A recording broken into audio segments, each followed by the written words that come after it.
Yeah, not to mention all of these wild altercations on the court. We saw Jokic and Morris go at it. And then recently on Sunday, we saw Isaiah Stewart snap at LeBron James after he saw his own blood. Crazy scene in Detroit. I thought we were going to get Malice in the Palace Part 2. I mean, it was looking like it was going to turn out to be in that way. What do you think of the suspensions that were handed out after that incident? Do you think they were fair? And what was your reaction to that whole incident that went down between Stewart and LeBron? I'm team self-defense. So I was all for Isaiah Stewart. I think we saw the video, we saw what happened. You see that LeBron initiates it. It should not have been as harsh as it was, but he took it one step too far. He might not have intended for him to bleed, but he did intend for something to happen, right? It was whatever intention there was, it wasn't the purest of intention at all from LeBron. As for Isaiah Stewart, I think he retaliated the way that anybody would if you see blood gushing down your face. And it's so funny to me because I'm like, now Dwayne Casey tells his players, oh, you see LeBron, go at it. You did not have that mentality when you were with Toronto Raptors and we were getting swept by him, year after year. So I'm all for it. I think actually, if anything, LeBron should have been out more.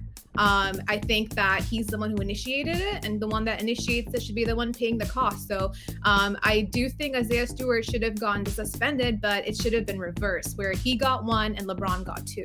What about you, Luca? Yeah, I agree completely. I don't know how Stewart serving more time here with the suspension when he didn't initiate it. You watch the replay over and over and over again, and I know LeBron isn't a dirty player, but it looked like a dirty play. He clearly, hit him in the face, and he knew he was going to hit him in the face with that elbow. So LeBron James, I think he got away with one here. Of course, he's LeBron James. I didn't expect him to miss too much time.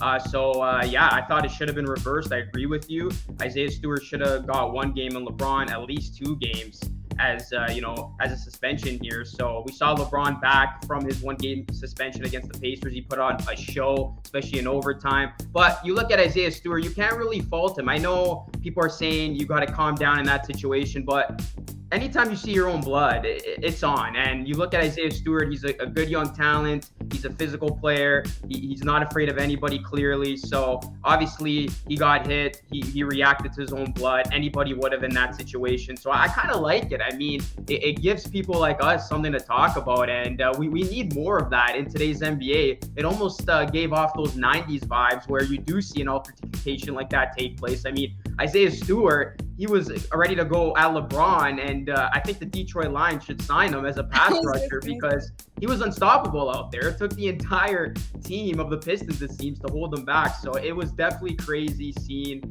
and luckily, nothing crazy happened in terms of people getting hurt and stuff like that. But I thought it was a natural reaction, but I agree. I thought the suspension should have been reversed where LeBron served more time than Stewart.